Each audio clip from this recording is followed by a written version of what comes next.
They said they can't. They can't. But they're amazing though. I'm gonna still get them though. But now I'm gonna exchange my old joints for them. I remember you and B were the first people I knew that got the beats. Yeah. Yeah. As soon as I saw Charles Hamilton with them, I was like, I gotta have them. Not only you, the second guy.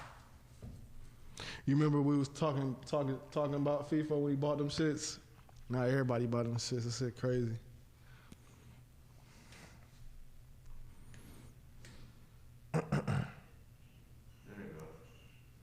Yo. That day too. Everybody test their mic real quick. What up? Check. Yo. Yeah, I had to protect. I did another layer of protection, make sure nobody could hear anything. Alright, so yeah, that sounded good though. Let me check yours real quick. Yeah. Mic check 1 2 1 2. Everybody said it sounded good. Cool.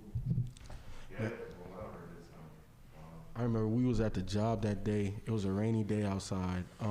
Nikki Neptune, she used to sit in the back right there. Me and Rod was talking, me and Keisha was talking. And I remember I was looking at these shits online. On the internet. Okay. We hot. Oh, I know. I was like, the mic is on, bro. Yeah, no, that's cool. You naming names, full names. Just dry snitching. You were first and last. Right. But it is, I'm not saying nothing bad. We didn't know. We didn't know we were going with it. I'm just talking about like when I went and got those headphones. I remember I called Georgia Power and I was like, hey, I'm gonna pay y'all niggas next week. That's good. Hey man, I was young, bro. I was shit. You would do that now. Nah. You know why? I got enough money. I'm just saying, but if you didn't, you would do that shit now. But yeah, I you know I'm gonna get them. I know you are. I don't know. I know you are. Let me think about it. I'll tell you Sunday. I'm probably gonna get them before you. We'll see. No, I take that back because I can't even order them yet. But yeah, well, we're not here for that. We not. here for that. We not here. What we here for? We here for all of y'all, man. Y'all motherfuckers voted on this shit. Mr. Hold on. Let me bring it up.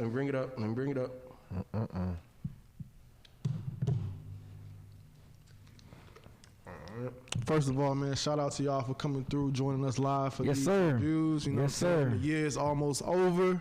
Man. So we want to do this for y'all to knock it out. You know what I'm saying? And then we would have the December one that we'll do in January. So, you know, I'm just glad that we finally able to get caught up on these joints, man.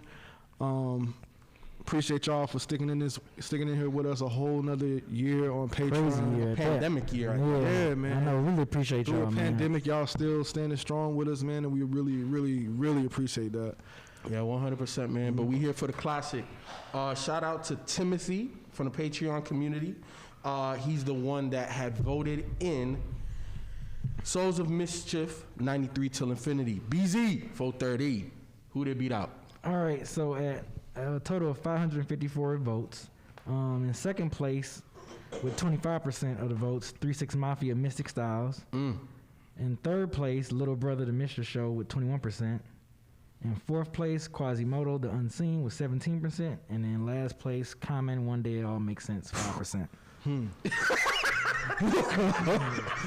Yep. Thank you, Jesus.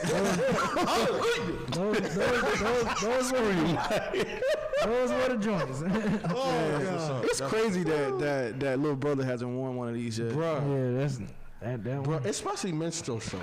Yeah. But I get it put up against this though. Yeah. Did we not do Minstrel Show? No, we haven't done We that. have We did Little Brother. We did Little Brother. I thought we did Minstrel Show. No, Mr. Show. we didn't do Mr. Show. We did a classic? No, man. Not Minstrel Show. I thought we did too. I'm about to go I look. don't think we've ever won No. that. If we have, and we just old and forgot, man, y'all leave it in the comments. But I do not remember doing I don't Little either. Brother.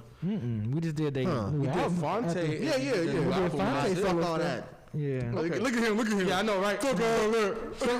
Souls of Mischief 93 Till Infinity, man. Y'all voted on it. When did this come out? 93. Hold on, let me look it up. Let me look it up.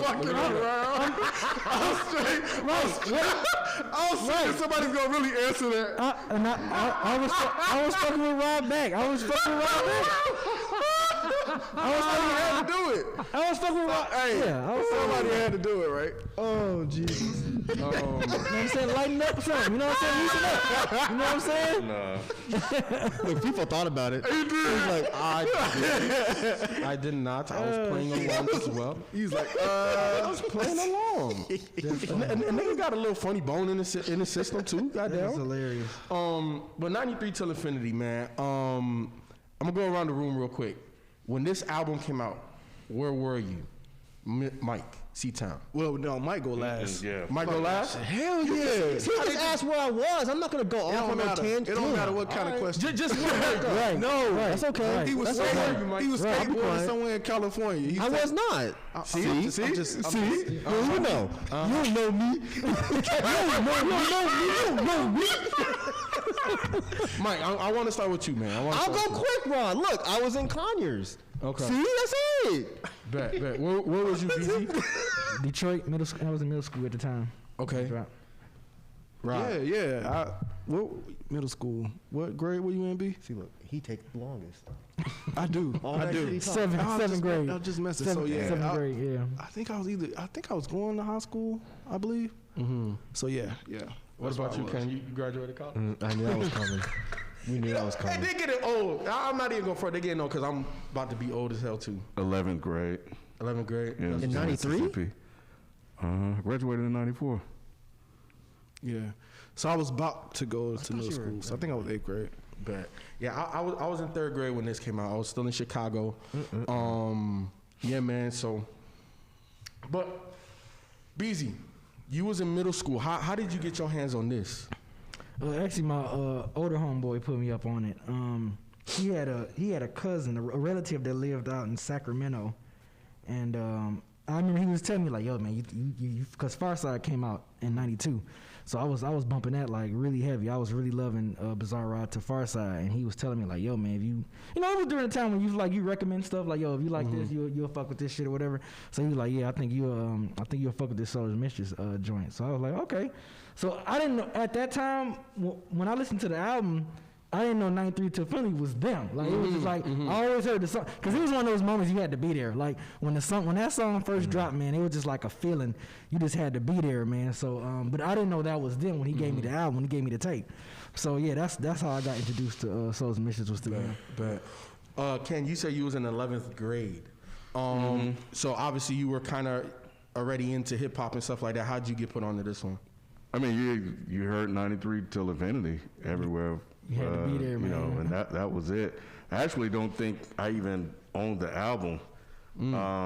But that's a long time for me to remember back. I know I definitely had the Pharcyde. I definitely had that one. I don't recall having this in 93. Not at that time. But the single itself, that song was every freaking where at all the house parties, you know, wherever you went, it was. So it even was in Mississippi, like people yeah. like Mississippi was kind of weird in the sense that we would get that type of music there, and a lot of the guys that I hung out with were not from Mississippi. So most of the guys I hung out with, a few were from Detroit. You know, they stayed up the street, so that's how I got put onto a lot of Detroit shit, the house shit, all that shit, because that's all that would bump. MC Bree, all them motherfuckers. And then a couple of other my homies were from Chicago, and then my cousins were from Cali. So I had a nice blend of people around me that were not from Mississippi. So they were able to get access to stuff, and they were a lot older, especially ones from Detroit. They were much older than me. So.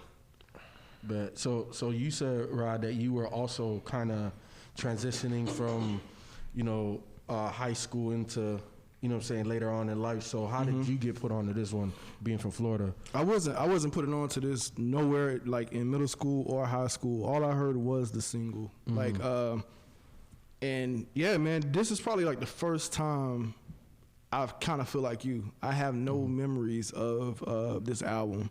Except the From 93, yeah, you know, 93 to Infinity. But because I was listening, I was at that point I wasn't listening to this type of West Coast. I was listening to like Spice One, 187 he wrote, I think came out around the same time.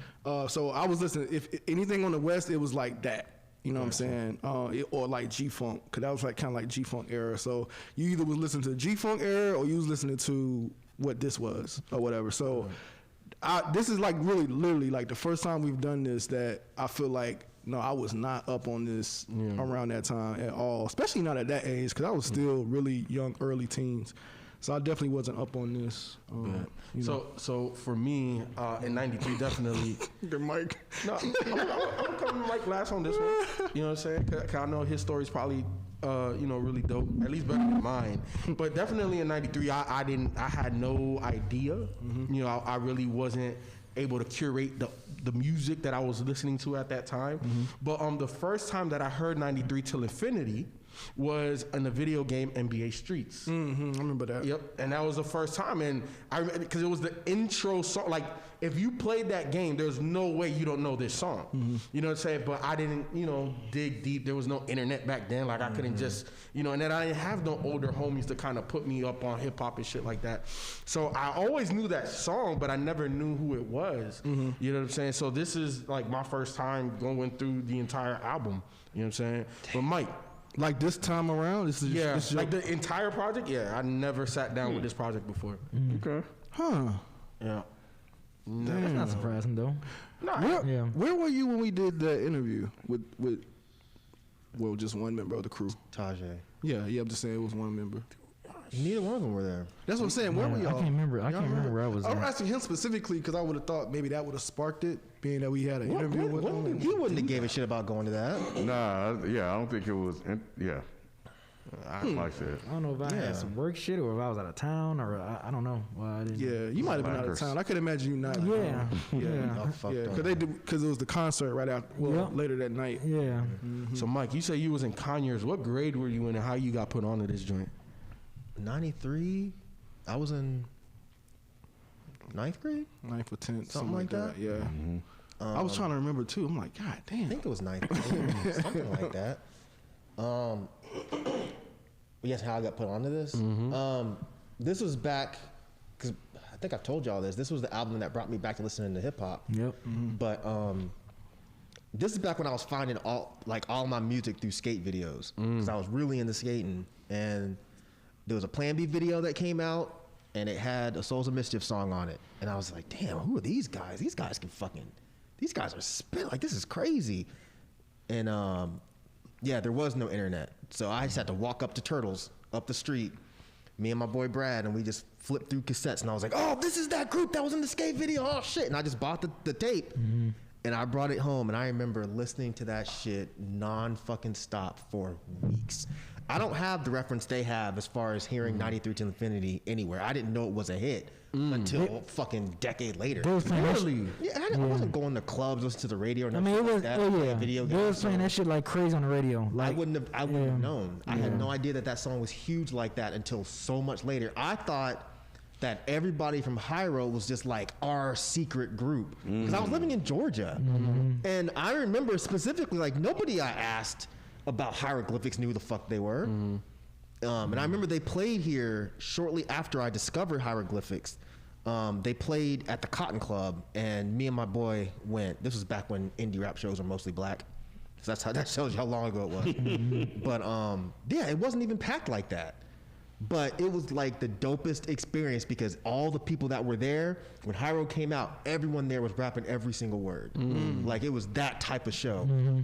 But yeah, man, like this album, I fucking wore it out. So how did you feel when you first heard 93 to Infinity? Because you didn't know it was a big single or anything like that, but like, how did you feel? Was it the standout track? Hell no. No, not at all, man. That's When You Lost was the standout track for me.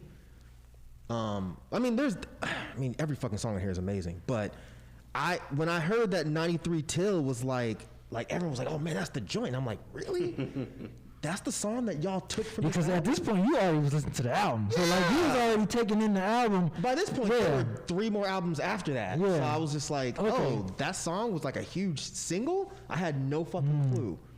Wait, so you was like kind of taken aback that people had gravitated to that song? To that one in particular? Yeah, I mean, it's a dope song, of course. Yeah. But it was just like, I never could figure out what it was about that particular song that made people be like, okay, this is the one that we're gonna gravitate towards. Yeah, that sample. That's Yeah. But I mean, all of them have those smooth, jazzy samples. So why that particular song? I'm glad I'm able to get this perspective from you, because when I was listening back to it, I was like, man, this one really stands out. But I wonder if that's the same for like someone like Myke that's been listening on it. So yeah, that, like, I don't know. To me, it just really stands out over the other ones. Not saying the other ones aren't good. It's just something about it, man, that really stands out. I don't see it. Batting practice is that's my other favorite. Yeah. Because it gives me that main source live in the barbecue when they That sing the shit's so chorus fucking like dope. that, y'all. I got a horror good. But if you're looking at a baseball bat, single, y'all. I would think that like I would have thought like Never No More would have been a bigger single than 93 Till, just because Never No More had like much catchier like horns, like the way it starts off like. I would have think that like people would have gravitated towards that, but I never really understood why people gravitated so hard towards. And I'm not shitting on the song. Obviously, it's an amazing song. Everyone love that song, but it was just man. weird to me. Yeah. I know for me, it's kind of like it's bouncy. You know what I'm saying? Like it's kind of, and I think that's what I caught myself like listening to this project for the first time. You know, like you talking about a song from 1993 or an album from 1993, and typically when we do these classics that I've never listened to before, I'm just kind of like, I'm not interested. Like they sound like they rapping old and stuff like that. And even though you could hear that the rap sounds dated compared to where rap has gone, I was bouncing my head like, dog, like these niggas is. You think they rap sound dated? A little bit, just a little bit, just a little bit. Like I can tell that it's early '90s, but like they don't sound said old and 93. dusty. No, not at all. Huh? If it said 2020 till infinity, you'd be like, yep. So you think that if this album would have came out in 2020, that like it'd be excessive With the sound that people are gravitating towards now, with that jazzy kind of rap, like jazzy kind of production, and the dudes that are like real spit. Yeah, I think this album could definitely work. Maybe not all the songs. Maybe not all the songs. Yeah. Because I But remember a lot of these, I remember you made a reference to them, and I didn't even think about that until you said it when we had reviewed Clear Soul Forces. You was like, yeah, they kind of remind me of like a new era of Souls and Mischief, because it's like all four of them can fucking spaz. And it's funny because one of the members is actually a producer the same way with Clear Soul Forces. So it's like when you made that comparison, I was like, damn, I never even thought about that as much as I love Clear Soul. And it's like, so I wonder if outside of the beat being dope and the song just overall being really, really good and having a touch of title song, magic right? to it. Talking I about title wonder song. 93 Till Infinity. Yeah. I wonder if it was something about just that title, 93 Till. Yeah. You know, sometimes Yeah. you think about when you date something and you're in the moment, Yeah. especially Yeah. young. Yeah. You know, you want to hold on to that and be like, yeah, 93, makes sense. you know, whatever. So I wonder if that has something to do with That the makes sense. popularity. yeah. You know, at the time. I don't Not know. for me. not for you, but Yeah, I not- could We're definitely talking about see- like a wide. I get what you're saying. mainstream, yeah, for a song like that to hit mainstream and stay there, yeah, that makes sense. Did it actually hit mainstream though? Yes. So it was on the radio? No, it was on. I had to find this out later. Like motherfuckers who didn't listen to this type of rap knew that song. No, I remember Because knowing it it, but I don't played- remember hearing it on the radio. Yeah, like in Detroit, they used to have the top 8 at 8 or whatever on the hip hop Detroit's station. No, you gotta think about it. If it wasn't on the radio, how would you have heard it? Say that again. You gotta think about it. If it wasn't on the radio, how would you have heard it? I don't know. It's just somewhere like on a show or something on TV No, it had to be the radio. Like hip hop wasn't getting those type was of radio. looks on TV and stuff like Not that. in '93. Like I'll give you an example, like Ricky Smiley, right? Morning show. They don't play Little Brother. Like they don't play, but he plays it like in the background and stuff. You can hear him playing it. Like it's like goes. It's like under his voice. Talking bed, Yeah. as a talking bed or something. And I'm like, I know that song, but I guarantee nobody else know that song. So I felt like it was something like that. Nah. But you talking about 93. I can't remember that far back and see if I remember this. This was a situation where I was in college, bro, and I'm just talking about hieroglyphics to buddies or whatever, and white girls or what. Not trying to make this a race thing, but like white women who you would not expect to know shit about rap are like, oh, I know that song. How? What do you mean you know this song? Or like frat boys playing fucking what's the game with the little Hacky ball? sack. Hacky sack. Are like, yeah, bro, I know fucking 93 Till, and it's like, wait a minute, what am I missing here?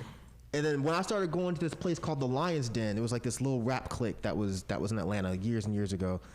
That was when I was discovering that, like, no, this song was fucking enormous. And everyone's looking at me like I'm crazy, and I'm like, I didn't know.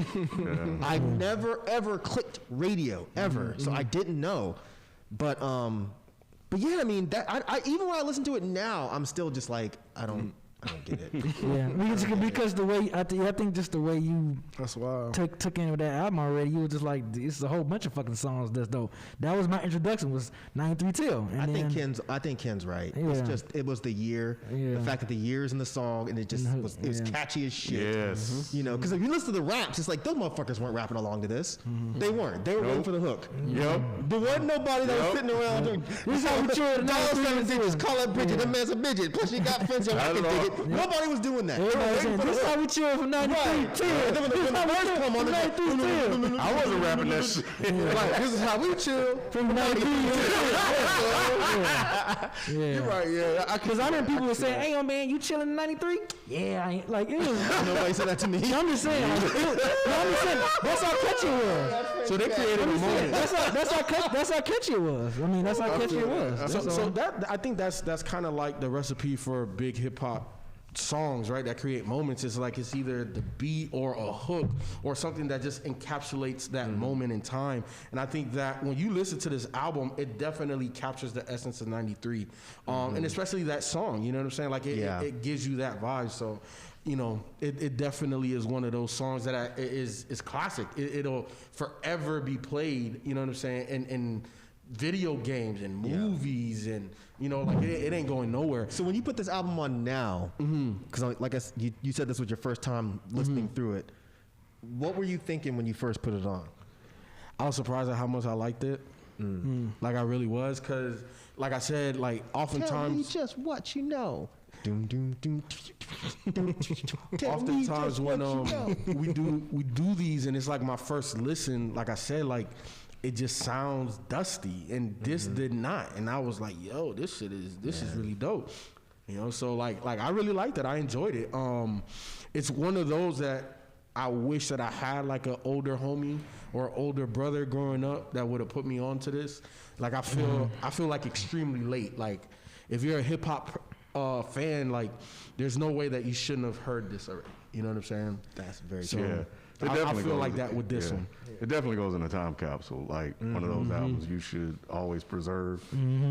You know, I think whenever I listen to it, I'm always amazed by like the production and how, like, Ahead of forget time. just How just ahead of a time it was. like even the jazzy elements, but the things that we're doing with the bass lines and just adding certain parts in a song that you don't expect to come in. It's this one piano riff that'll doom doom doom doom doom doom doom, something like that. I think it's on the Live and Let Live where the piano come in. And it's just the end.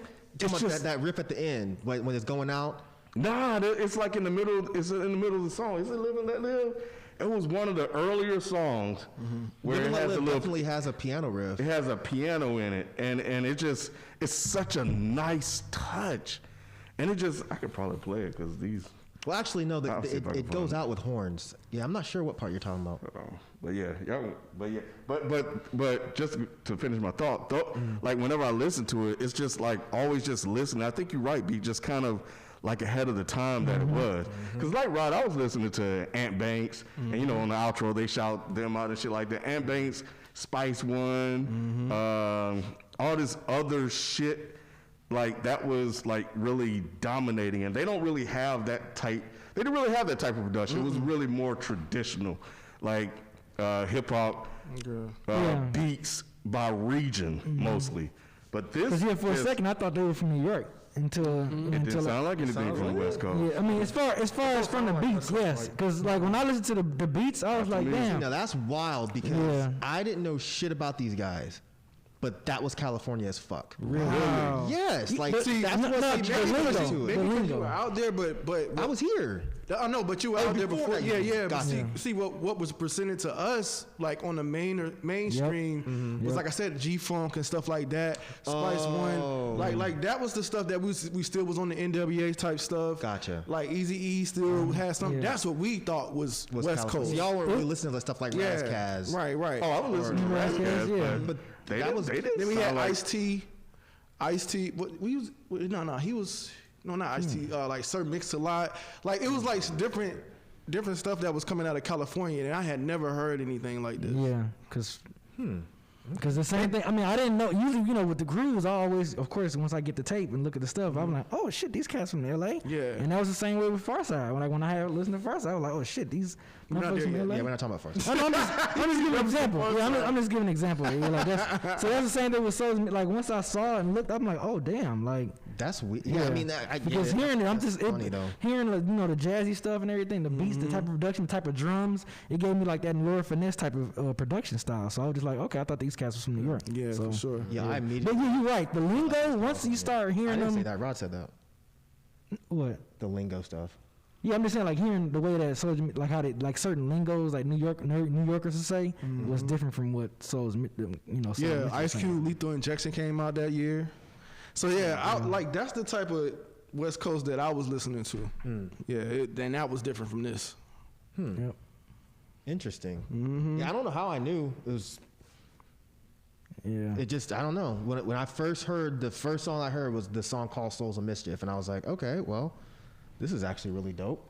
But for some reason, I just felt like it was California. Yeah. So yeah, I mean, I grabbed up everything Hyro I could fucking find. Yeah.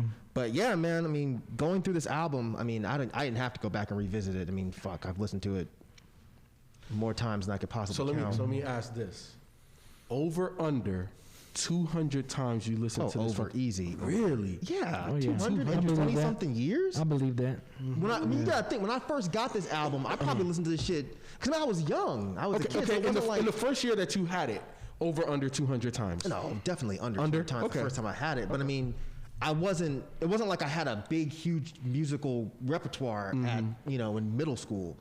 So when I found this album, I listened to this over and over and over and over again. Like, So when you said that this was the album that brought you back to hip hop, was this the only hip hop album you were listening to at a time? no. So it was like I said, it was Razzcazz. But this was the one that really brought me back to being like, oh, there really is a lot of cool hip hop happening again. Because at that time I was just like, man, I'm not digging none of this fucking G-Funk shit. I'm not digging this fucking Southern rap shit. I hate this stuff. So yeah, I was just like, all right, hip hop's stupid. I'm moving on. And then I heard, like I said, I heard that song and I was like, oh wow. In that same video, it had Beat Nuts, Alcoholics, and I was like, what is all this shit that I've never heard of? So it was like discovering hip hop all over again. But when it came to Hyro, it was like there was something about these guys. Like every single dude could just connect say with it. him. I said it seemed like you just connected with him. Yeah, but I don't really know why exactly, but it was just like these dudes can all really rap. And then when you start, I didn't know much about production, but it was like, oh, when these guys are making beats too? Who's this Casual guy? Wait, Casual is producing? That's weird. Who's this Del the Funky Homo Sapien guy? He's producing too? Domino. So it was like blowing my mind. Yeah, Domino was the main producer, but it was like, it was blowing my mind finding out that these weird, quirky rappers were also making these tracks. Because for the longest time, I thought the whole thing was Domino. Until I really sat down and like looked at it, and it's like, no, wait, Casual produced this song, Del produced this song, A Plus produced this song. So learning that, how did that make you feel? Like, did it make you feel like these guys are even more talented than I've said you thought, or? more times than I could name. I've said that that Hieroglyphics is probably the most underrated rap crew that's ever existed. Like, people do not give these guys enough praise. Like, every single one of these guys is an incredible spitter. And then when it comes to beats, like these beats, the beat for like That's When You Lost, like when that song comes on, it's just like, what the fuck? Like it fucking hits. And then when they start rapping, it's like, god damn. Yeah. I find it fun to smash them C's into 5 bits. I'm gonna get my just desserts for all the kids I must have hurt. It's like crazy. Nobody that I remember back then was rapping like that. And the Star Wars references. I don't think I ever Oh, the heard you Luke mention. Skywalker shit. Yeah. He's talking about his dick as a lightsaber. Like that wasn't anything that I remember from back then. It was just like, God damn. Like that was the cool thing about them is like they were kind of nerds. Kinda, they Like, were. like they would throw like I can't remember the name, the line now, but there's a line about Magneto. Yep, Magneto, never metal. I forget the. I know the line though, because I immediately caught it. Yeah, it was Yep. like, oh my God, they're rapping about comic books. Yep. Like this is something I was getting picked on for. So it was like these cool The connection, California rappers are rapping about comic books and Star Wars. But then they're also, in a song like What a Way to Go Out or Anything Could Happen, they're talking about like real like hood shit, like people getting shot or drug addiction or just like dark shit. But they're also talking about goofy, like you put a song like Batting Practice on. Like that is one of the most undeniable songs. Man. Like so when I walk away from this and I'm like, that's 93 Tills, the song y'all took. When you got I got this, y'all. It's like that, y'all. I got a high baseball bat, y'all. It's like, wait, what? How is 93 Till? Again, nothing wrong with 93 Till, but how is that the song y'all walked away with? But I think it's more palatable. It's more what? Palatable. Like it's just like, I don't know, it's just real vibey and jazzy. And I don't want to keep talking about 93 Till, but yeah, Yes, you you do. asked the question, but I think that's why though. But see, that's why I thought like Never No More would be the one. I don't know why, but yeah, I mean, whatever. I'm fine with that. You know? It was just interesting to me. But yeah, man. So Rod, why is this a classic to you then? So that's what we going into? I don't know, man. I feel like Myke on this one because I wasn't up on it like that. I just had to take his word for it. You know what I'm saying? I know he said that in the past about stuff that I've liked and listened to in the time that it was. I don't feel like I'm in a position to say that. But what I can say is, based on the criteria that we have, especially like influence, I don't know what they influence, I guess, or who they influence. Maybe influenced on the West Coast, but just on a global scale, I don't know who they influence, but that's just one criteria, right? So, but solid album through and through, you got to give them that. Dope beats, dope rhymes, you got to give them that. And they check all of the other boxes. The only one that's questionable for me is the influence one. That's it. But so Beezy, you a producer. The influence, like what other type of other artists and groups do you hear the influence in, and why is this a classic to you?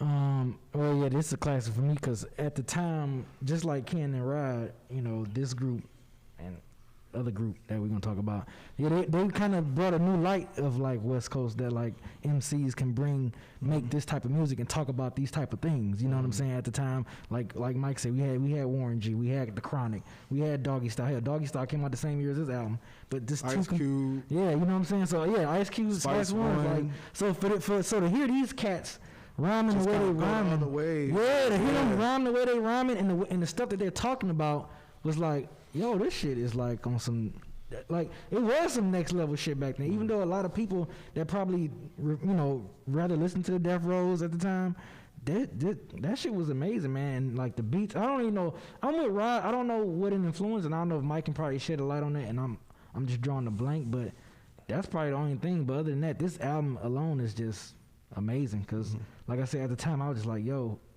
I've never heard four dudes equally as far as spitters like that at the time, man. Like usually groups, you always got some guys that stand out. Yeah. Not this group, man. Not like literally, like every single joint was just fucking crazy, man. And like I told Ken, like this production was definitely some next level shit. Like people talk about like all these artists, hey man, using this jazz sound, like dog, it was groups doing this shit way back before y'all even thought about it, man. So these dudes was way ahead of the curve as far as that, man. So yeah.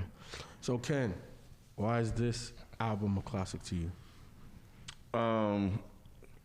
Well, just to add on to what B was saying, and a little bit of what Rod was saying, I mean, considering the fact that you had Snoop Dogg, Warren G, and all these other really, really mainstream hip hop artists, Ice Cube, this album, even if it is just a song, still didn't go untouched. Like, it was still heard, like this one song. There's something to say about that. Yeah, it was reached the masses. And I think that within itself is a phenomenal feat, because it's, you know, you can have one hit wonders, you know, you can have songs that become popular, but when you turn around and listen to the albums, for the most part, it's just that one song. You know, so if this one song was enough to generate interest for a person to go pull and listen to the album and buy it, and then they hear everything else, and then like Myke, they may discover other songs that are better than 93 Till Infinity, like you're acquiring fans. But I think just the massive reach that song had is enough to put it in the classic bucket just by itself. So the one song brings the whole album, or does the album itself have its own merits besides 93 to Infinity? I think that one song is enough to, I don't know. It is, because a lot of the people that only listen to the song probably didn't even touch the album. So it is a slippery slope. But I do think that just adding that to what B was saying about the content that they were rapping about, compared to everything else, it could have opened pathways for other artists to come along and say, hey, I could rap about this sort of stuff too. So I'll just add that to the conversation. But as far as an album, like, there are no misses on here. You know, the production is top notch. The rhyming is A+. Like, it's everything.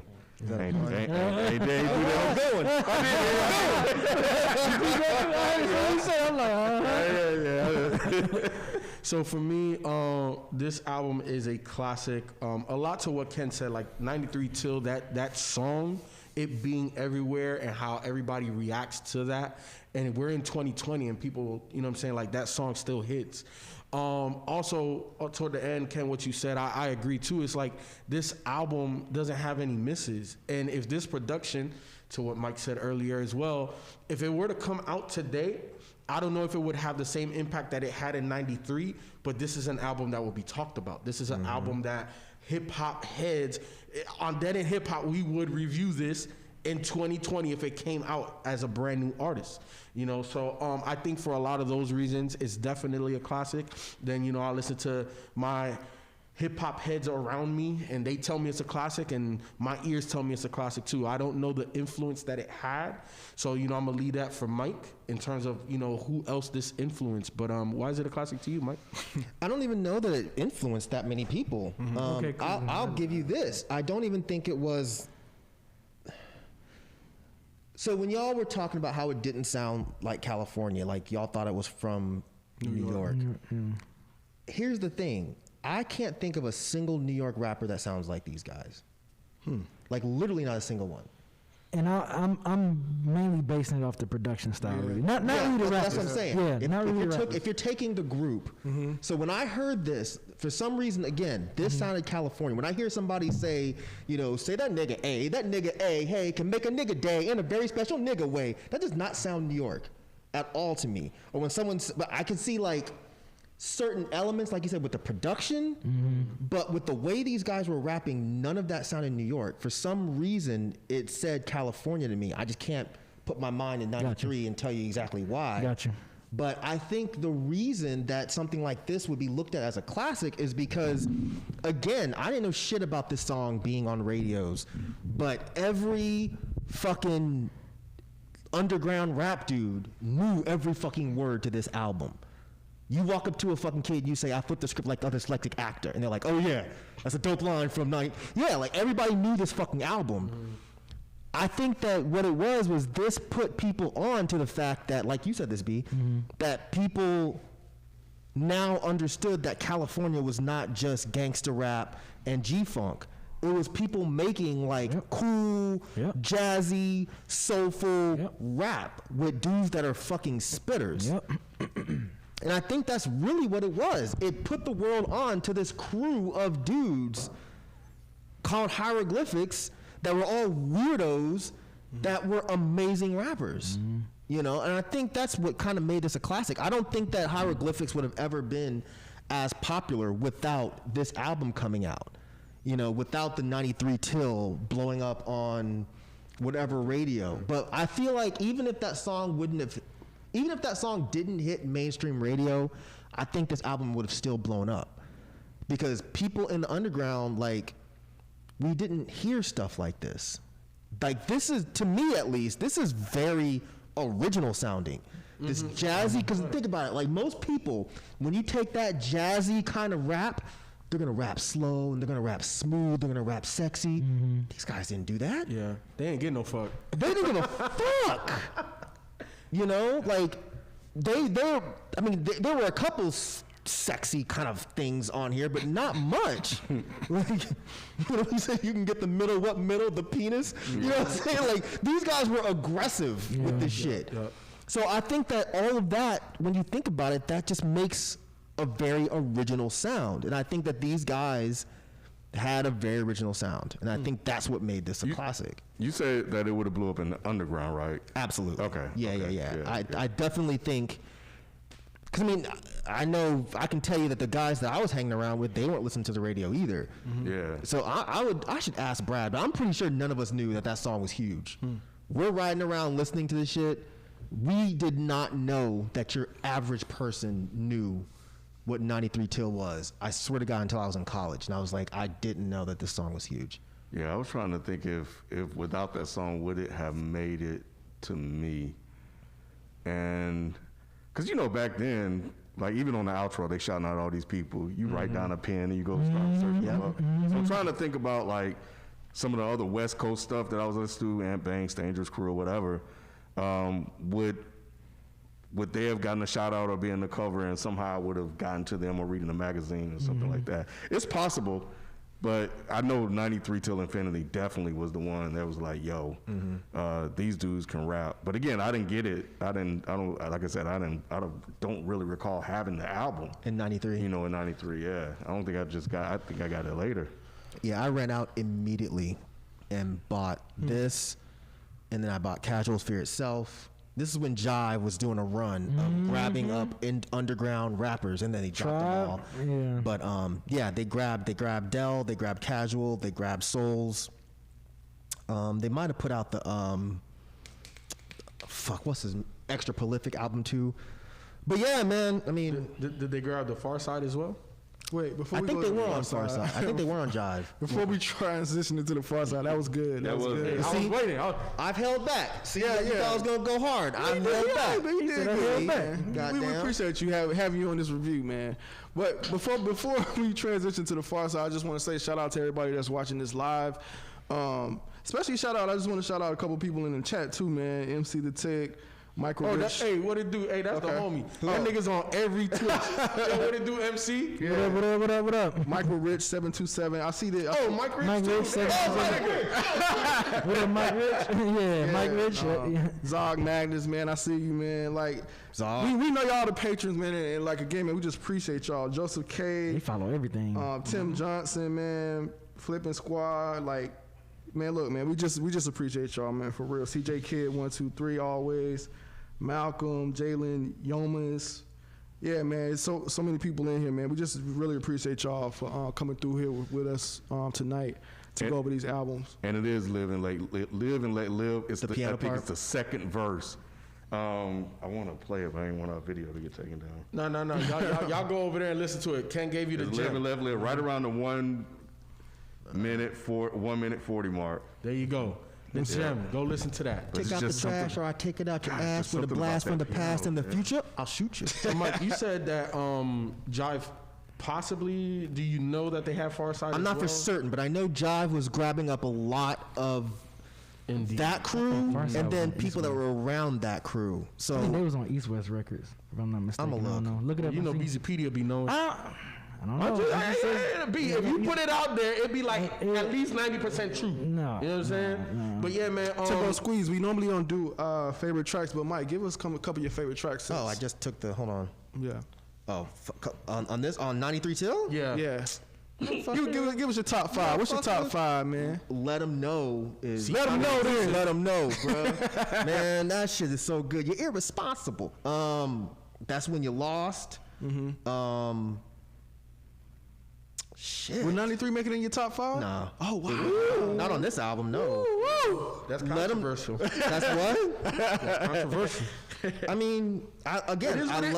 I It's love your that list, song, my nigga. but Like, do you? I wasn't even thinking about doing this. Give me 1 second. Let me think now. Yeah, they was asking, man. You know what I'm saying? Okay. These the patrons, man. We got to get them, special. Oh, I mean, I don't have a problem. Like I said, y'all listen. I'm only talking this little because Rod threatened me before the video started. No. So, nah, yes, he did. Yeah, Talk your shit. y'all did. Talk your I'm shit, Mike. chilling out. Let him know. That's when you lost. Never No More. What's mine? Batting Practice. Did I say Never No More? Mm-hmm. Maybe I'll go Tell Me Who Profits. I love that song too. I think I'm gonna go. Yeah, I think I'd go. I said Batting Practice, didn't I? You did. Did you ever think if you blinked, I wouldn't get you for your links and your cash and your minks? Talk your shit, Mike. Hey man, everybody say hey to Zod Magnus' kids, man. He said my kids were like, oh my God, they said your name, Dad. That's what's up. That's funny. Shout out to you and your kids, man, for real, bro. If I had to do my, I didn't think about this. If I had to do a five, I would say batting practice for sure. Yeah, so everybody gonna do a five? No, I'm not. I mean, I'm, Batting practice. Tell Me Who Profits. 93 Till. A Name I Call Myself and Live and Let Live. Oh man, that's my shit. Yeah. I forgot about that one. You're right. That was dope too. The man. I call myself the man. I call myself the I call myself the man. man. The man. I call myself the man. All right, so I want to shout out Timmy. Bees and skis. I'm pulling stunts like my. Hey man, next song. Next song. Let's get that one more out. Talk your shit, man. hey, Talk your Feefo. shit. I already know how sorry. important this album is to you, bro. You were right. B was right. Huh? East West Records and Delicious Vinyl. Okay. That's what I'm saying. And B put it out there, and he just throwing it out there. It's about 90% right. Yeah. No, it's But when he says like it's this, hey, listen to Beezypedia, No. okay? He don't be wrong. yeah. But Yeah, I mean, I figured I was probably wrong, but you know, I threw it out there anyway because I know my limitations. MC shit. Bro, sounds so smooth, saying And Tajay throws his wine in the bar. oh, real quick too. golly, you too. Real quick. I just want to say, go back and check out the interview we did with Tajay, man. It was a dope interview. Tajay, you easy. It You know what I'm was. saying? We'll put the link in so it'll be easier to find. But yeah, man, we did that a while back, man. It was pretty dope seeing Myke just kind of like gush. Ain't nobody gush, man. ain't nobody gush now. But that was probably our first One of them, yeah. star kind of, right? Yeah, it was. It was Yeah, I cool. think that was my first starstruck moment for Dead End Hip Hop because I don't Hold think on. So shit. Have you ever had a starstruck moment on Dead End Hip Hop? No. Interview, review, nothing. because we ain't interviewing Raggedy Common yet. His cousin from another. But we saw Common one time coming out of that place. Yeah. We ain't Out talk to where? him. We was Buckhead. What? We didn't talk to him. Yeah. man. I didn't know that. We cross paths. Yeah, right there in the parking lot. Wow, that's great. Yeah, we ain't messing because he's with a chick. Have you had any starstruck moments during Dead End Hip Hop? I don't think so. It's more so online stuff. It's more so I got like Kendrick, TDE, saying stuff. I got Like Scarface. Oh my that God, shit was I got you. crazy. What did Scarface say? He said, "Shout out to Daddy." I remember after we did his album, he said, "Shout out to Daddy," Yeah. and at mentioned it, "Shout out to Daddy." But I think saw we did that. beat Rooted, right? Some, yeah, we Yeah, did. that But shit that was was crazy. crazy. Like it's saw been that. people like that I grew up to. I think the play thing was like kind of cool. That shit was Like I was just crazy. like, yo, that's Yeah, there's been that's cool play. moments, but Yeah. Like that's play. It Not wasn't yet. starstruck. But I it was haven't like, had one damn. yet. Y'all are boring. So man. so I wasn't starstruck. Crit. Okay. Yes. Logic. Nah. Your ass was starstruck as fuck. You were shaking. I remember this. Mr. Logic. Hi. But you said Crit, who else? No, so Crit, I wasn't. Crit, I wasn't starstruck, but I was just like, oh shit, like this is big Crit. Like this is, you know what I'm saying? Yeah. But no, but the one that sticks out to me, and we didn't even talk to him, but it was because this was when A3C split everything, and we were all kind of doing different shit. Guru. No, Guru. Big Young Boy. Guru. Young Guru. Oh, I'm about to say. Jay-Z's, Yeah. Jay-Z's guy. But no, Big I'm about Boy. to take your whole hip hop card. No. I would give it to you. But the one time that I felt starstruck, that I was looking, I was like, oh, like I felt stuck, was Big Boy when I watched him perform. Oh. Because I had got footage for Rod because he was somewhere else. So I was at this corner of the stage and I was really close. And I was like, I wasn't even thinking about the camera. Like I know that shot. I think that's why we didn't put it out, because I was fucked up because I was starstruck. And your ass was He drunk. was waiting on him. No, I wasn't. Not that year. Oh, not that year. Not that year. That wasn't the backpack year. No, that was okay. Oh my God. Somebody said, what about the RTJ interview? I was starstruck talking to L. Hold on. I'm going around the room. Hold on now. I'm going around the room. Beezy, you ever had a starstruck moment Black that Milk? of hip hop? Not Black Milk. Who'd y'all interview when I wasn't there? Black Milk. Black Milk, yeah. Black Milk was dope. Black Milk was dope as fuck because he was like just as excited to meet us Yeah, that was as he was to meet him. Alchemist for sure. Somebody asked that too. I am a huge, like leading up to that, knowing that he was coming to Artist Factory, I was like, holy fucking, because I'm a huge Alchemist fan. So yeah, man, Alchemist definitely for me. Then he rode in the car. And he with rode you the car with me to the Ghostface show. That was the shit right there. You couldn't tell me shit. Wow. That was so wild. You fucked man. up though. You should have been playing your own beats the whole ride. We were just, And just wait for him to say something. we were just talking, man. Yeah, like well, you it should was, turn the music up a little bit. man, it was just like on some Working on this one, man. It's crazy. Oh yeah, B, what's this? Oh, this B. You know. A nigga producing shit. You know. So sit down. Yo, starstruck moment during that end. I told you. Said it already. Tajay, L, Ali. Ali was dope. What Yeah, about? Ali was dope. Remember Len? Look at Len. That was remember that that moment. was pretty cool because like Len will still like hit me up randomly on That's Instagram and crazy. shit, or like comment on pictures I post or That's whatever. dope. So That's fucking dope. that's actually pretty funny. But yeah, no, Mr. Len, it's funny listening to these guys for years and just putting them in this place, and then you finally, because I met a lot of like my rap heroes and they were Yeah. fucking dicks, absolute dicks. But then, you know, getting to this moment and you meet some and they're like actually nice to you. Cool. Yeah. You're like, damn, that's crazy. But then you start thinking like, okay, you only being nice because I might give you I don't think it that's seems what, genuine. I think with Ali and people like that, and definitely Len, because we weren't shit. We weren't anybody then. Yeah. He just did it because he felt like, and remember, even after he just hung out with us. Yep. Because he started following because he likes my pictures and stuff too, which is why like I brought that up. Yeah. I remember that. He's just a cool ass dude. Yeah, he is. That was pretty cool. Yeah. But all right, man, look. That's Goddamn it. some Anybody else got anything about it. that? Got 3 too. Hey, y'all got a little bonus there. Man, I They got did. plenty, They but I'm did. gonna It be was a little quiet. impromptu. You know what I'm saying? We love y'all, man.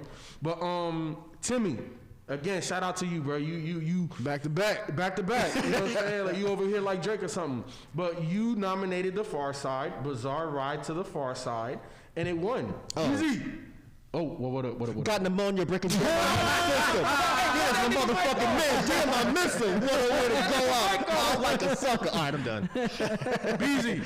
Oh snap. Who they beat out? Who the Pharcyde beat out? All right, so this shows the actual how many votes this time.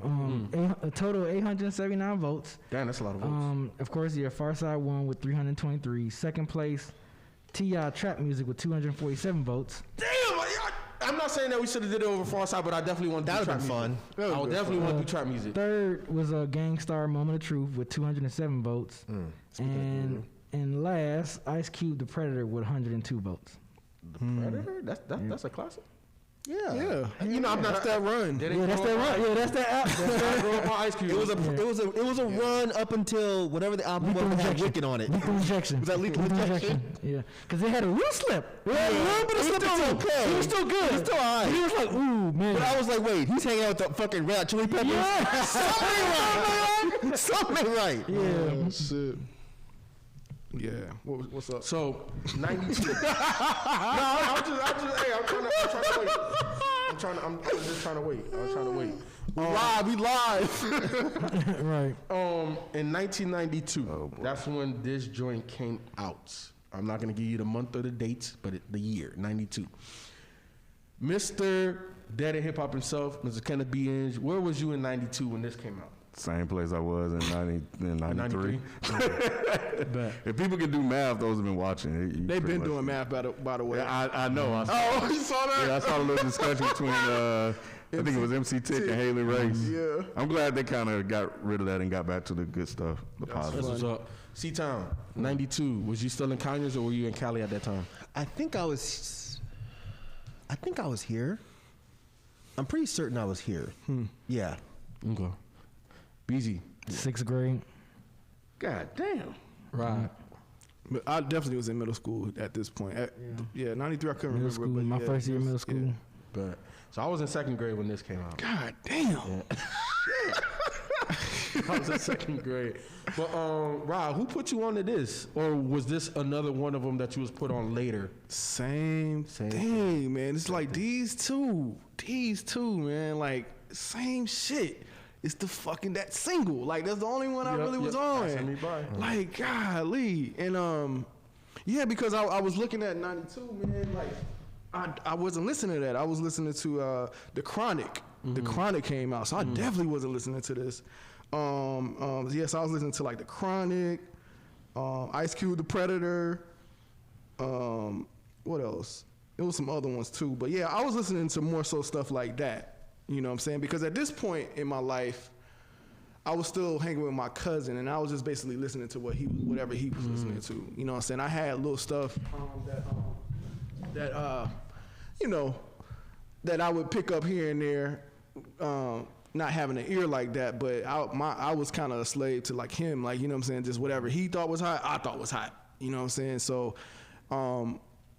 he might have played this single and that's all I heard, you know, or he might have been playing the whole thing and I just didn't hear him when he played the whole thing, you know what I'm saying, because we were listening to other things. But yeah, that's again, man, just like Souls and Mischief, it's the same situation with this one. Yeah. What about you, Beezy? How was you put onto this joint? Actually, the record store I used to always frequently go to and buy my tapes and shit from. The guy that, cause he knew I was a huge Quest and De La Soul fan, so he was like, "Yo, check out this Pharcyde joint. I think you might like that." You know what I'm saying? This was dope when you know, record store clerks and stuff. When you freaking there so much and you can kind of get a relationship with them and stuff. They kind of have an idea what you like based on what you buying and stuff. So yeah, that was recommended to me actually by a record store clerk, the record store employee. And yeah, because I don't know, the single didn't get to me until I heard the album.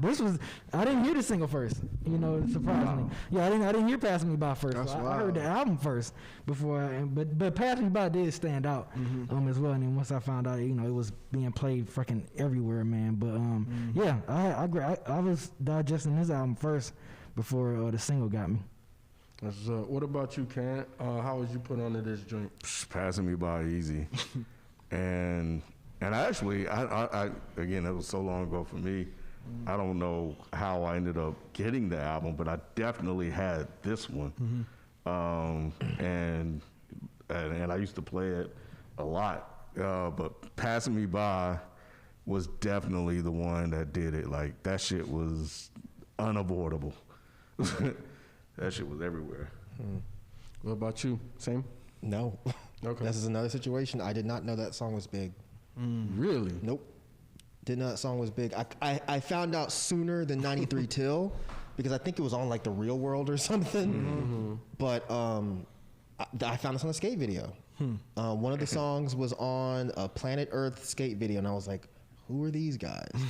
This is cool. What's funny is I heard Hyro after this, and I for years thought Pharcyde was part of hieroglyphics because they rap very similar. They're both from kind of from the same area. Pharcyde from South Central, and they're so the other guys from Oakland. Yeah. But back then you'd see them together. They were real cool. Yeah, they were. All of them was cool. I thought Pharcyde was part of hieroglyphics.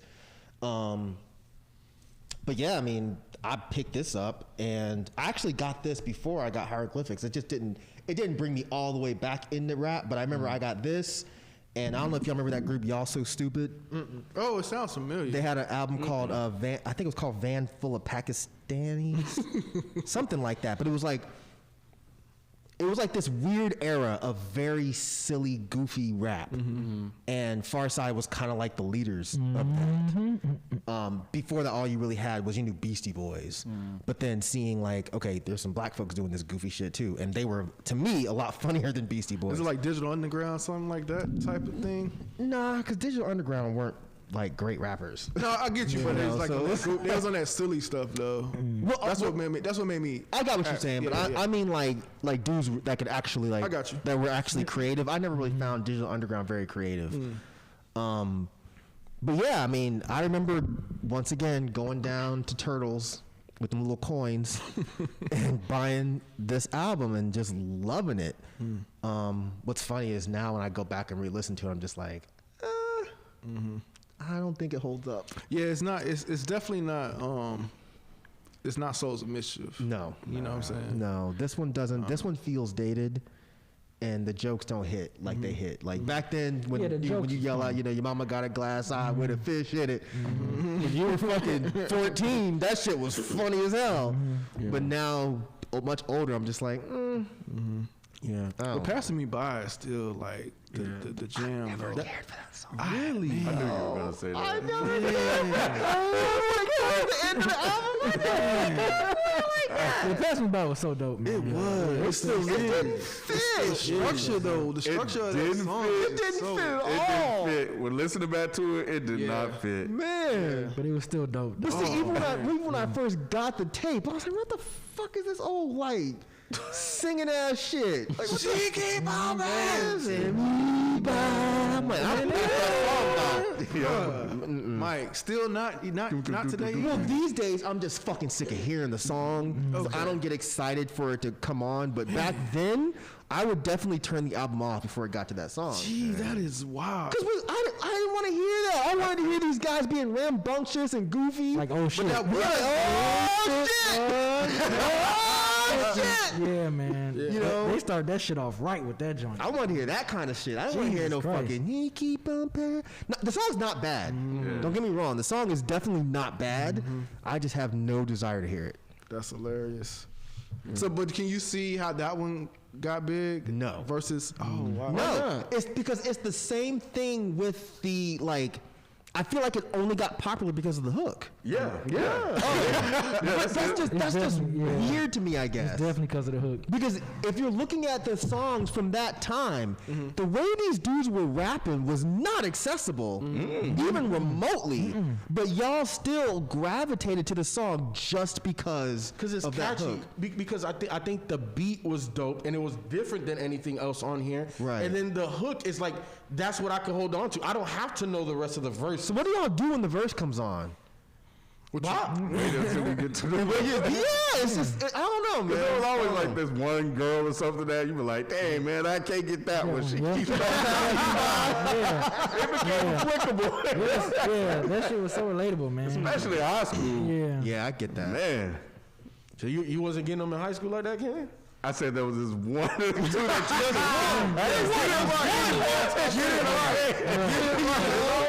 There's always that one that always get past you, man.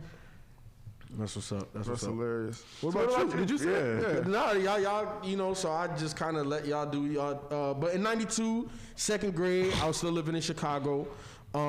Definitely was, again, like at that point in my life, in second grade, man, like I really wasn't listening to hip hop like that. You know what I'm saying? Like, cause it just wasn't played in my household like that. It was more like Spanish music and stuff like that. And I listened to the radio, so that's why I knew about Passing Me By.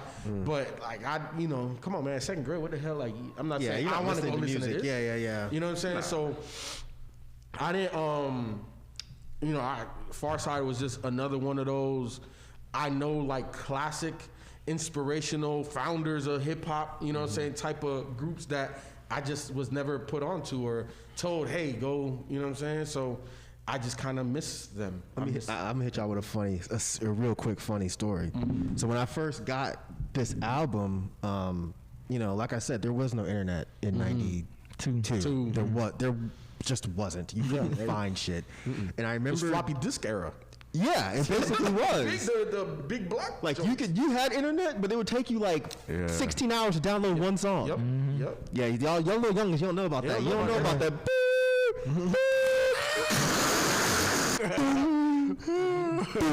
You don't know about that. Chat rooms. You know what I'm saying? They don't know nothing about that shit. But ASL, they don't know I went up the street to get this cassette, and it was called Bizarre Ride to the Pharcyde. For the longest time back then, I thought the album was called Bizarre Ride Number 2. Yeah.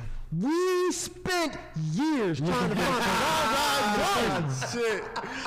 Years. That's hilarious. We love this album. We're like, bro, where is Bizarre Ride 1? We went to Criminal and asked them. We're like, yo, do you guys have Bizarre Ride 1 by the Pharcyde? And they're like, no, we don't. That doesn't exist. We're like, it has to. This is number 2. It has to exist.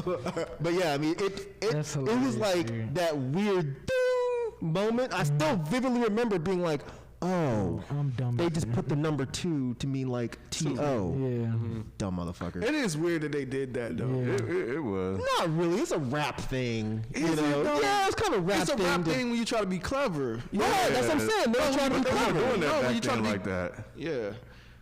Nah. Yeah, they were. Cause I don't think so. Crisscross. Like every rap group is doing that goofy shit where you put a number 2 instead of the T-O. Boys to Men? Yeah, they all did Oh, that. you're talking about like that? Okay. Yeah. Yeah, but the Boys to Men The actually Roman still 2, two. yeah. That's what I'm saying. Yeah. But this was TOO though, right? No. No, It was the it number was the 2. Roman No, I'm you. I'm talking about Bizarre Ride 2. No, it was number it was 2. It was like the the bar. Roman numeral. No, I know it was, but I thought you were saying that it meant Bizarre Ride 2. Like TOO. No. What I'm saying is, I thought that since it was called Bizarre Ride, That was a part Roman 1, numeral right? 2, the Pharcyde. I thought it was by the Pharcyde, and it was called Bizarre Ride 2. Yeah. I was trying to find Bizarre Ride 1. Right. Yeah, not But- TOO. I guess I'm misunderstanding because I thought when you said Bizarre Ride 2, you were saying that 2 was Bizarre Ride 2. We're like on this Bizarre Ride 2. And not like the actual number 2, because I'm with you. If you use the Roman numerals for 2, yeah, you would think there is a number 1 out there somewhere. But I didn't know it was called Bizarre Ride to the Pharcyde. Right. Yeah. See what I'm saying?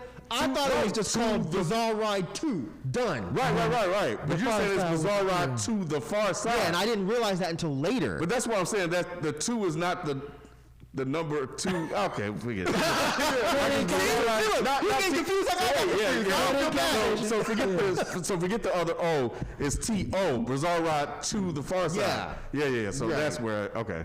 See, We there. now you see. Yeah. Now you see why I was confused for like 3 years trying to find this mystery album. I'm gonna. I get it. I didn't know that was how you said the whole. I always thought it was Bizarre Ride 2. Man. I didn't know it was Bizarre Ride to the far side until now. Oh, yeah. See? I never knew that. Oh, it's I knew it was the See, far you don't side, know no more. but I thought it was just Bizarre Ride 2. I didn't go look for the first one. So he ain't gonna go that far, Mike. He ain't going at all. He ain't gonna go that far. That's hilarious. I didn't know these guys from the West Coast. Yeah, this is I another guess- group that sounds California to me. I guess back then I really didn't pay attention to didn't? that like that. There was too much other stuff that overshadowed it. Yeah, because you knew Dre was from there, and this shit didn't sound anything like any of this shit. Spice One and all them other cats, it didn't sound like any of that stuff. Yeah, That they See, did. that's T-Bone what I'm stuff. trying to say. Like, these groups, to me, I think it's because they were playful. Like, nobody from New York was this kind of playful. No, they Nobody. wasn't. Nobody. Like, There was all Timberland boots and yeah. Maybe Tribe. Yeah. Benita Yeah. Applebone. That how Yeah, playful was Nayla, that? but I mean, But not like this though. I know, but not it like was that. it was. I mean, I was just countering Mike's No, you're point. right. Like, yeah, They it just weren't angry like the other ones were. It just was Trying to different shoot than the everything. other shit that was in California. That's And really for what me, it boils down to. and just like Soul's Mistress for me is the sound for me. Like hearing the production style of this album. At first, when I was like, "Oh, is these guys from the East Coast?" They were like, "Nope, they're from the West Coast." I was like, The "Yo!" only person that was silly like this, and he was out of Oakland, was Sir Mix-a-Lot. I can see that 'cause I Sir did Mix-a-Lot, I yeah. did have one of his albums. no, The but one that had that's what Baby I'm Got saying. Back on People it. from California were goofy and Mm-hmm. silly Oh, you like are this. saying that? Yes. Oh, I'm okay, saying, okay, I'm okay. saying the reason it didn't give me a New York feel Mm-hmm. is because no one from New York had a sense of humor See, like I that. didn't know that side of Yeah. California. All I knew was the movies, motherfuckers killing motherfuckers. You know, you might be right. Maybe Yeah. maybe I knew this before I came here. And I I just think don't that's what it remember. is. Yeah, Yeah, it might 'cause be that. that bro. wasn't what we saw from Cali, didn't. man. We We saw didn't. gangster shit. Yes. Fucking Cause yeah, Boys in the Feefo. Hood. Yeah, it South was like, Central, all that like, shit all was that- out. yeah, all That's that- all I knew of California. The NWA, know like what? yeah. I do Pharcyde, see and that that's why I now. said Yeah. Pharcyde and Soul was like the first. That's why they were so important to me because I was just like, yo, I cannot believe like we got cats out on the West Coast. That's especially Pharcyde, like you said, so playful, so just like playful, joyous, and like can also rhyme at the same time. Yeah. And it was just like, yo, I've never heard no shit like this coming from the West Coast. Yes. It was amazing to me. Spice It One was with so- 187, it was so, shooting everybody. Mike, it was so amazing to me hearing these guys. Like, just hearing all these jazz interludes that they had in the Yeah. skits, I was like, I can't believe LA Cats is making this type of music. So that shit was blowing my mind back then. Like, I think it's because I didn't live in LA when I was in California. I lived in Sacramento. Right. I lived in Oakland. I lived in Santa Rosa, and I lived in San Francisco. So I think, to me, when I came here, I think the idea of California was different than the perception y'all had. Gotcha. Yeah. Yeah. Y'all had Absolutely. the shoot 'em up, kill 'em up Yes. shit. Yes. Where I had dudes surfing, skateboarding, and all that kind of Because shit. I'm telling you, before I Pharcyde guess and that's what it Soul is. was Yeah. like it was literally Too Short, NWA, Yeah. Cube, like all that shit. So That's these it. guys was a breath of fresh air for me. Yeah, that I makes was just like, yo, this shit is like so amazing. So yeah, it was dope, man, hearing all the like they were showing their playful side throughout this album, as well as they rhyming side too. Because I think at the time another silly. I mean, he wasn't silly all the time, but Redman, when he came out with What the Album, Yes. Redman was silly as fuck too. So this was in that same year. You know what I'm saying? So But Redman sounded dirty. he did. Yeah, I was saying he was. He sounded kinda- like he stunk. Yes. Yep, Yes. yep, Yes. No, these guys didn't sound like that. No, they didn't. No, they didn't, man. But Redman sounded like he was Oscar the Oscar the Grouch. yeah. But it was- These it was guys so dope. brought me back. Like they made me feel like California when I heard this. I was like, I feel like I'm back in California because I hate It's it. crazy that Yeah. it is. It really is, bro. Yeah. Because I agree with B, like especially when I was younger, my idea of California was niggas in Chucks and Dickies and, and wife beaters. DJ Quick, you know what I'm saying? Like Way too funky. Yeah. that was what I thought West Coast was naturally sounding like. So yeah, Pharcyde was the first on the scene for me. I was just like, yo, these motherfuckers is jazzy as fuck too. Like this shit is, and like I said, I'm already coming off the Low End Theory, Yeah. De La Soul vibe. So I was bumping that shit still in '92 like crazy. Yeah, you can And them slide that albums right came in out- there with it. Yeah, and I was just like, yo, man, these cats are just that Your Mama joint, man, is fucking hilarious. Like Your mama got a wooden leg with a real foot. Is that what he said? yeah. I think was that's a like, line. yo, yeah, this album was definitely, it was like I said, breath of fresh air. It was different. It was fun because that's one thing I liked about especially hip hop back then. It's gonna be cats that can rhyme, but they also brought like a fun side to the element, and especially during the time in L.A. Like where Rob was saying, all we saw was shoot 'em up shit. So it's great that they brought like the fun element back to the West Coast. Or So how whatever. do y'all feel that this album aged? Is this one of those that's like dope? You know what I'm saying? Or it's kind of like, damn. this shit The just- sense of humor didn't age well, and I want to say the one of y'all two said Myke it. said Like I think the jokes kind of like but of course, me as an 11-year-old, I'm laughing at this shit. This shit is fucking hilarious. But I think the jokes didn't age well. The production to me is fine. I love the production. To me, it aged just as well as Souls and What you Mischief. think about the raps though? Yeah, the rhyming. Yeah, that Yeah, the aged well, rhyming yeah. didn't age as well as, and I'm only comparing these two because these were two albums that was to Soul 93 Till. Yeah, the rhyming didn't age as well as 93 Till. That would be my only, I guess, setback because I had listened to this a couple of weeks ago. Just when I was looking on the Patreon, I saw that it was winning. I was like, let me listen to it. I haven't listened to this in a couple of years, but yeah, the rhyming hasn't aged very well. But other than that, I think production was still just like 93 Till was ahead of its time. Like it was definitely amazing. But yeah, the rhyming and the joking, the sense of humor, it was great for 92, but for 2020, it was just kind of like. What about you, Rod? Like, did this age well for you? Like, is this a joint that, you know what I'm saying, you would tell some younger people and all of that, like, check it out and be confident that they're going to like it? No, I wouldn't say all that, but I will say just for reference, you know what I'm saying? Listen to these albums, you know what I'm saying? Like especially Passing Me By, like, I feel like that aged fine. I mean, that I could see somebody coming out with something like that today, you know what I'm saying? And it'd be, you know, some quirky sound. Maybe not mainstream radio, but it would be popular, I think. So yeah, I thought you got these two confused when you made that comment about the aging thing with I was about to say Hyro, but with Souls of Mischief. Because this was the one that I feel like didn't age very well. You know, I think it's still a solid project for its time. I said that the other one aged well. Oh, okay, I thought you said it didn't. No. Okay. No, I said typically projects of this era, I feel that is dusty, but the other one wasn't. All right, cool. Yeah. This one I definitely feel like aged a little bit, but I still love Passing Me By though. Oh my God. That's the only song you like? No. I like some of the other ones, but I'm saying that one. still I feel like you could play that now, and people would be like, "Oh, that's something that somebody would create And today." see, that's so amazing because with this album, I'm with how Myke was with Souls of Mischief, where it was just like, "Oh shit, y'all love Passing Me By." Because I mean, there's a whole other lot of fun joints on this album that I love. So yeah, it was just that one was just so different from everything else. Yeah, that's funny. What about you, Ken? Did this age well or nah?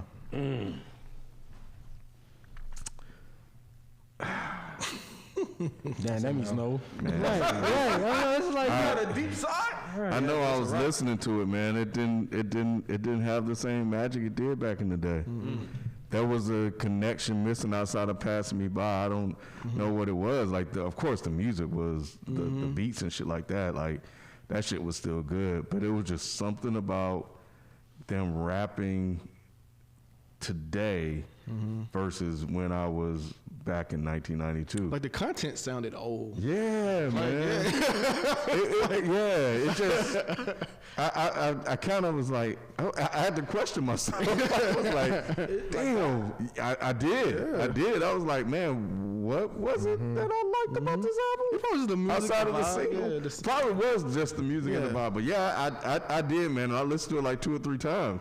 It's an easy listen because of the production, but just the rapping and the content didn't quite get there for me. Like, I liked the Jigaboo skit. I thought that was funny, you know, but it felt like they didn't really do much with that. I saw that maybe I think Other Fish was something that they kind of talked about, like, I guess current modern day issues that was going on back then. But yeah, Oh Shit was dope, but it was just like, I don't know, like the other songs, like, I don't know, man. Yeah. No, well, see, I agree. So this is the one where, you know, it doesn't sound as dusty as some of the other ones that we've done, but this one was definitely in comparison, right? Like listening to Souls of Mischief and listening to this, it's like Souls of Mischief, I could hear how they were so much ahead of their time. Production-wise, I felt like this was ahead of its time, but like the rapping, it was just, it felt dusty.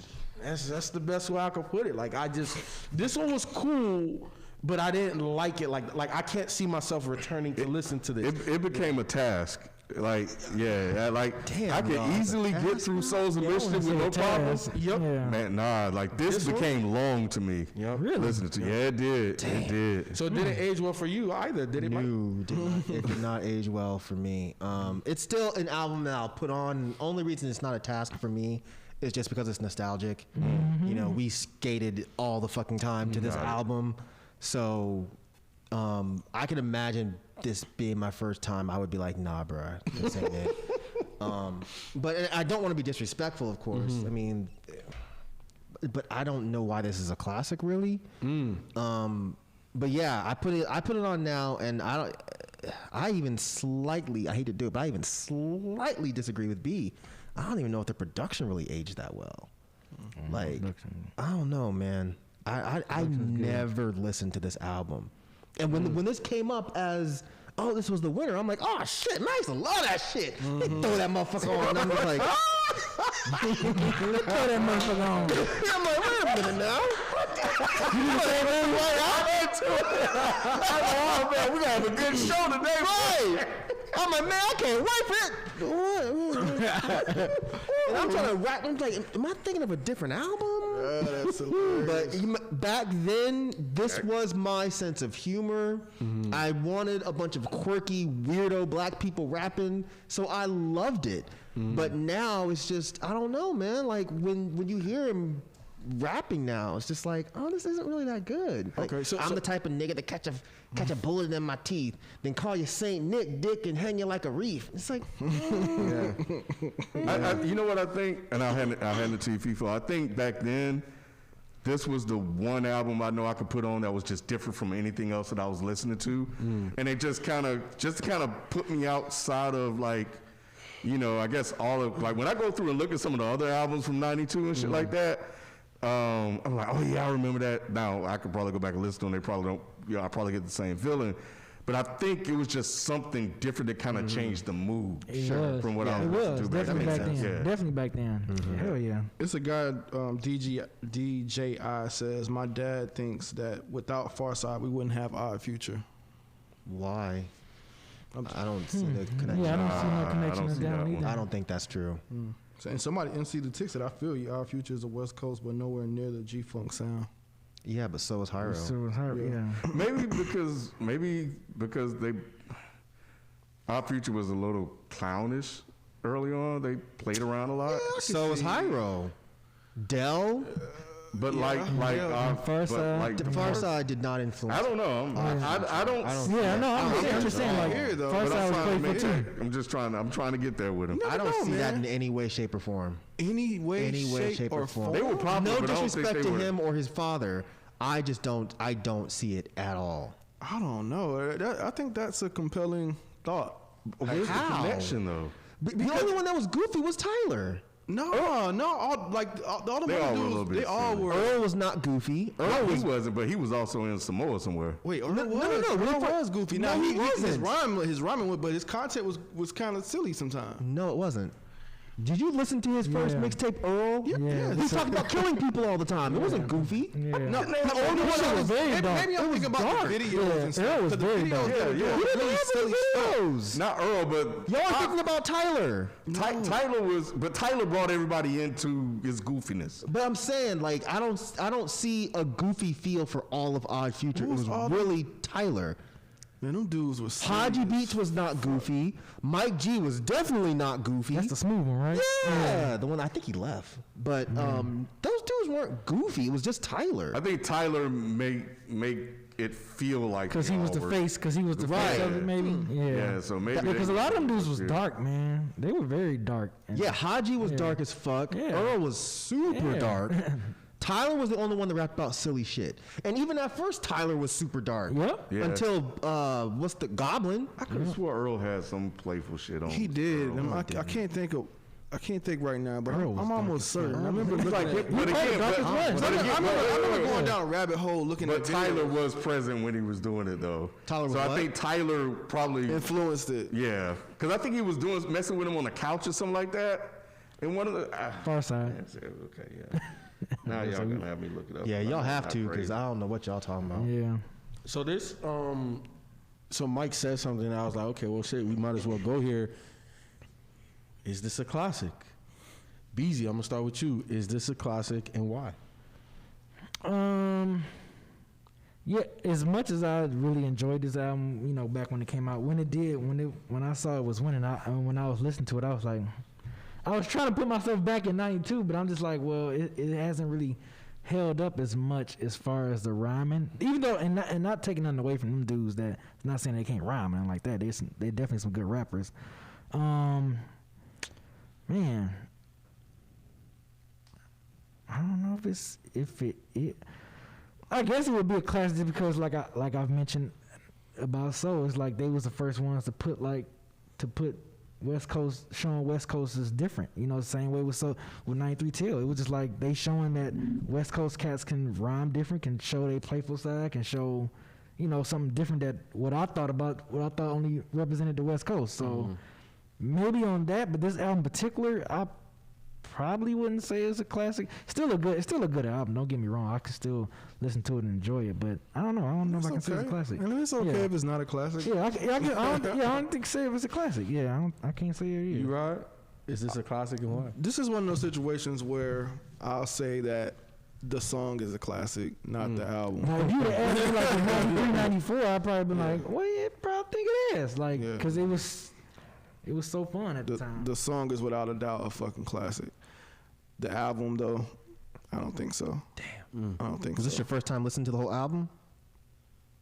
No, I'm pretty sure I listened to it at some point coming up. The single still stuck. Yeah, but the single is still one of them things that I probably would repeat That's over. crazy. That wasn't even their first single for the album, too. That's crazy. Yeah, I could see that. But nah, yeah. The song, though. That song, though. That song. Yeah, no, and I'm gonna jump in. I definitely have to agree with you. You know, and I kind of gave Ken a little flack on Souls of Mischief, saying that one song pulled the entire album. I can't say that this one pulled the entire album for me. You know what I'm saying? Like, I don't. If an OG came to me and said that this is a classic album, I'm not gonna argue.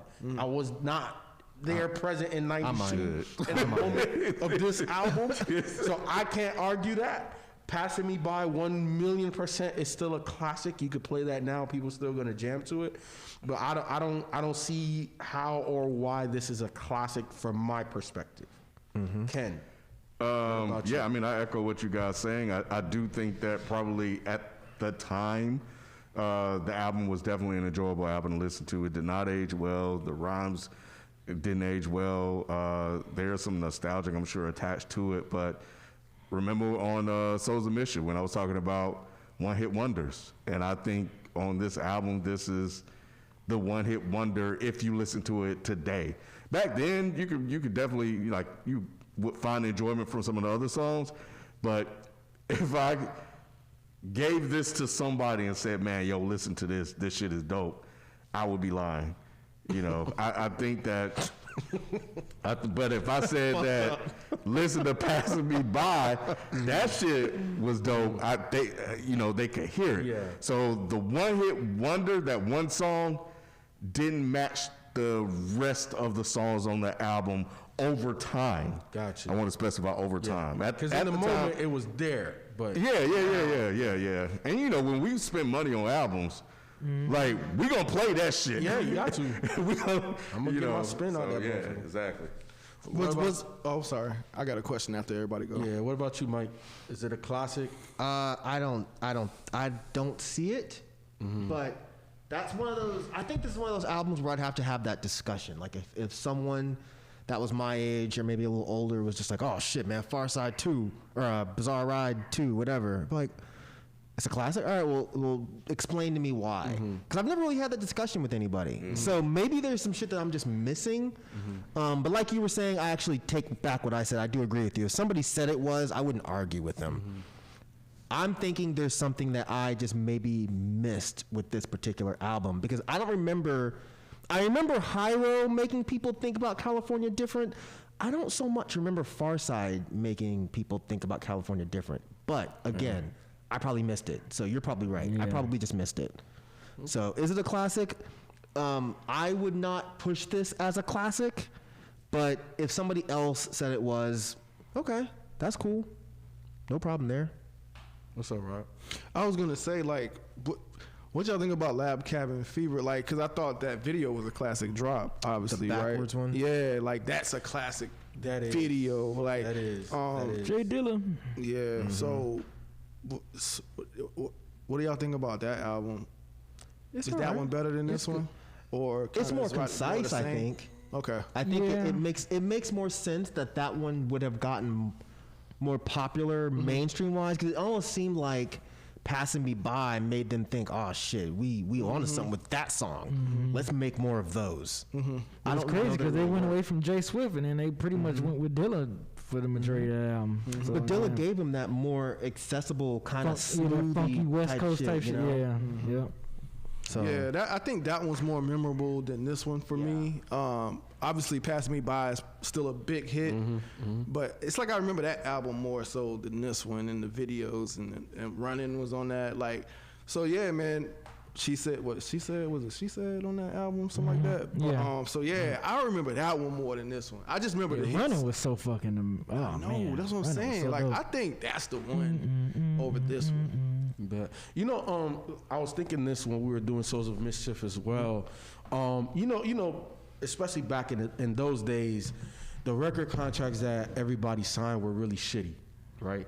And we're talking about 2 projects over 20 or close to 20 years ago now. And I don't know who owns what. And I know that they still generate 30 money. years ago. Oh yeah, my math is off. You're right. Yeah. You're right. 30 years ago.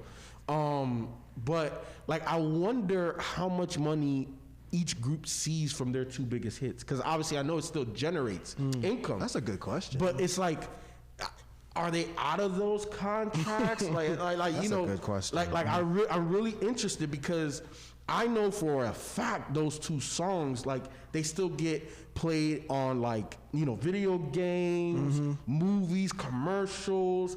Like I know that they're eating off of that, or somebody's eating off of it. I just wonder if the original composers are eating off of it. I know that those, at least with the Hyro guys, they all fucking hate Jive Records. From what I remember reading, at least, the contracts they got were shit.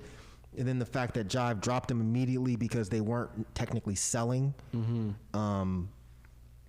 So, I mean, I think the guys at Jive are probably eating off 93 Till. I don't know If they still, I kind of doubt that those guys were, I mean, they were young. They were like 17. They probably weren't smart enough to get like, or aware enough. I don't want to call them stupid. They probably weren't aware enough to get like a good contract. Who the fuck is that? Hi. Oh, that's yeah, it's next. 2 doors down that, wait. You got to go around. Go out, go left, and Oh. then like go around. And this is gonna be that first door you see. Should I drive over there? You can walk over there. You can walk over there. Yeah, just leave. Go around. Yep. I thought the place that's 2 doors down was in, She said dance. I know. What's the one that just opened? That's acting. Oh, okay. Yeah. Yeah, I'm about to say, what got to, I thought, Yeah, I was man, y'all, preaching for that's what I was thinking about. I was about to get the bottle on these motherfuckers, bro. Yo, like I literally in my mind was reaching for something in my mind. Like no lie. You saw me? I saw you. I was like,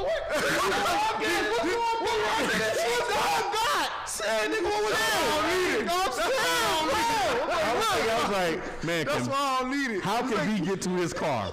That's what I was thinking. But you know you can keep it in your place of business. I know. Well, Yeah, you I can. know. I've been doing research and everything. You can keep it in your place of business. oh, you open now. Oh, I didn't tell you? No, you ain't tell me that. We'll discuss that after. Yeah. Man, yeah, y'all saw that, yeah. Y'all just got some real exclusive shit. Cause we all got quiet Because we were all, I was like, what the fuck is on the door? I thought I heard it, and then I saw Rod's reaction. I'm Yeah. not tripping. Yeah, man. Because I'm like, okay, it's nobody's wife because neither one of them look like they're comfortable with this sound. I wasn't. Yeah, I thought I had heard something. I was just like, I definitely I know heard it. nobody ain't supposed to be here. Yeah, because at first, my first initial reaction was, Sophie? Nick? Why the hell was Sophie? No, I know. So then when I saw y'all's faces, I'm like, oh, let me not turn around too No, quick. I thought it was about to. For real? Oh, no. Because look, your face would tell me if I need to get the fuck up. I feel that. At I least feel y'all know that. I be ready, bro. I was ready, bro. You ready to grab some air? You ain't got that in your When pocket. I realized I didn't have it, I was like ready to like. But you don't even own it. No, what I'm So saying. what were you Listen to what I'm looking saying. If they didn't have a gun, I was ready. That's what I'm saying. I just want y'all to know. If they didn't have a gun, I was ready. I was getting myself positioned. I was getting myself positioned and everything, bro. I want to play that shit. That was a heartbeat Once I heard moment. it, I just kept my eyes on there. I was just looking like, What I didn't want to see who was gonna walk through that door. Man, I really thought that was about to be some bullshit. I Man, did too. bro. I was really like, man, did. Here we go. Yeah, Here we go. Show and prove. Here we Yeah. go. Man, that is hilarious. All right, let's wrap up. I hope y'all enjoyed that, patrons. Man, Yeah, hey, look, unedited for real. bro.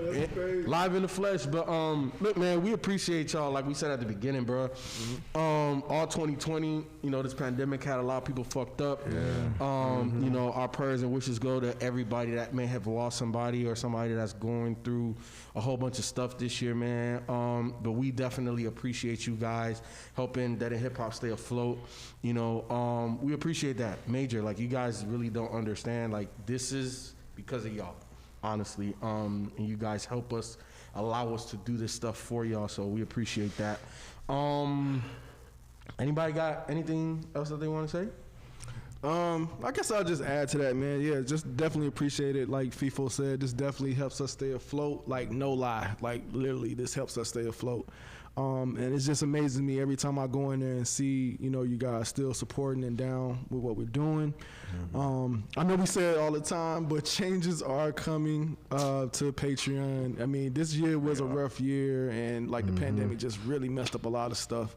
We wanted to do stuff inside the studio that we were going to make exclusive to you guys. We weren't able to do that this year because of social distancing. But, you know, like I said, man, as things, you know, hopefully get better, you know, you guys are first in our minds to do things for. You know, I know sometimes it doesn't seem that way because we try to keep stuff on the channel going. But, you know, at the end of the day, man, changes are coming, and you guys will be taken care of. 2020, that's our year. 2020. Telling you already messing up. Why would you bomb that hard? It's not even like a long joke. damn, It's like half a sentence. I just bombed that shit. damn. That's why nobody even say nothing. It was just silent. I know, bro. That's the worst. That's the worst. That is. Damn. Beezy ain't got nothing to tell the people. Just y'all be safe out here, man. Happy New Year to all you wonderful, wonderful fans, man. Echoing Ride, appreciate you guys still sticking with us, still supporting us through this rough year we had. But yeah, I love you guys and appreciate you guys a lot. See Tom. Yeah, to the people. Like everybody said, man, we definitely appreciate y'all. You know, even the little that y'all give us, throwing us that dollar, man, it definitely goes a long way. You guys really honestly don't know. It really helps us out a lot, so we really, really appreciate it. And then you give us fun shit like this, you know. Yeah. It's been years since I've sat around and talked about, you know, 93 Till or Bizarre Ride. So Classic albums are always super fun. classic for me. albums I are love fun, doing classic man. albums, man. I love them. I love when we do classic albums. And we are still gonna work it out to where, you know, a lot of you guys are voting for those albums that don't ever fucking make it anywhere near it. I know, like Rod just said, changes are coming, but I swear to God, we are working out a way to where those little albums that get like 1.5%, fucking pie, right? Yeah, we're gonna get to those, man. We're gonna work something out for y'all, but yeah, man, definitely appreciate y'all. And by the way, if y'all are bored, I just put up a video of top 30 albums of 2020, non-hip hop, of course, because we're gonna do the hip hop ones here. But if you like other shit, make sure you go to my channel and check those out. But yeah, man, happy fucking New Year. Wear your mask, stay your stupid ass at home. Bruh. Yes, please. You know what I'm saying? Don't kill nobody and all that good shit, you know. Mr. KB Inge, Mr. Dead and Hip Hop, Mr. AKA, floor is yours. We're gonna be better next year, y'all. I mean, they said a lot of good, positive stuff, and I echo all of that.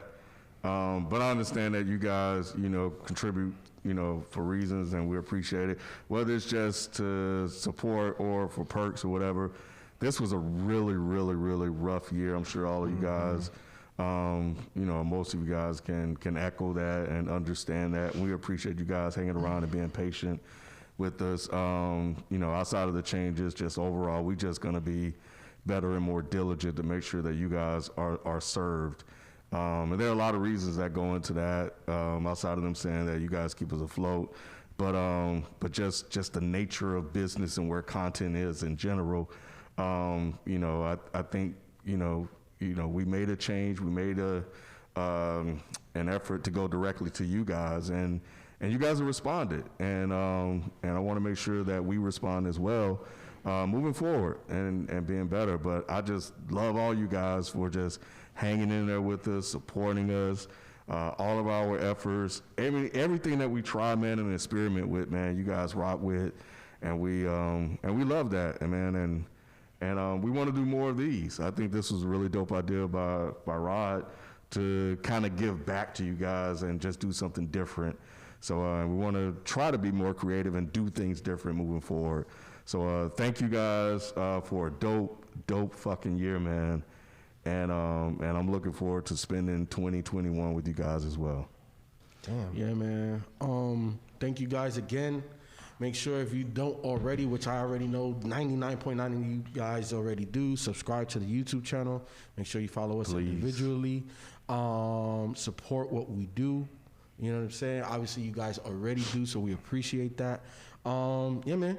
We out, man. Peace. We appreciate it. Peace. This is how we chill. From 93 Tim.